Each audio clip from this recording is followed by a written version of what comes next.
Okay, so I've been seeing a lot of controversial takes on creatine, especially taking creatine as a woman, and I wanted to explain without selling you anything what creatine does and how it works in a much simplified, easy to digest kind of statement. So if you're curious about starting creatine, you're kind of confused about what it does, or you just want to learn more, you're welcome to stay. I hope I explain it well enough, but let's get started. Okay. So pretend this sponge is your muscles just normally, okay? We naturally get creatine through fish and meat, but typically when it comes to like weight training and stuff like that, you're not going to get nearly as much unless you're solely eating meat and fish. Like if you're on a carnivore diet, I would argue you're probably getting a good amount of creatine, but it does not hurt to take an extra serving. And by extra serving, I don't mean go dump a bunch of creatine into a water bottle and then end up in the hospital because you were stupid. I mean taking a scoop, which is the serving size, would not hurt. So imagine this is your muscles, okay? This is your muscles naturally, just without anything. And creatine is going to do what? Creatine is going to bring water to the muscles to keep them hydrated, but also help restore them.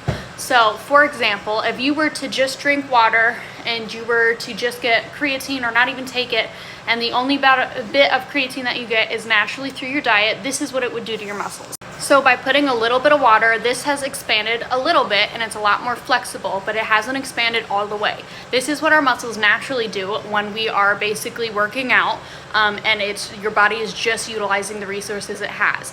Now, if you add creatine into your diet, this is what your muscles look like consistently as you recover and why it helps with recovery and growth. Creatine is pushing all of that water to your muscles, giving them what they need to grow, recover, and restore. So this is now fully expanded and it's flexible and it can move comfortably. Now, every time you work out, instead of your body getting rid of all that water and it becoming what the sponge looked like before, when I just put a little water in it, taking creatine consistently and drinking water keeps it at this movement so it can eventually start growing from this point. Because it has that restoration that it needs, it has those resources it needs, and it helps you grow. If you're noticing that creatine is making you bloated or you have water weight, then that probably means that you need a probiotic to be added to your diet. When we get into really heavy protein-filled diets, it's very hard for our bodies to go from maybe you weren't eating the healthiest before to now getting a ton of protein. It's very hard for our bodies to catch up and start digesting it effectively. So bloating is normal and bloating is okay. I also want to remind all my women out there that your body is going to look different based off of what phase you're in. Whether you're right about to start your period, during your period is the worst, or right after your period. Realistically, we really only have a week out of every month that we realistically look like our true selves.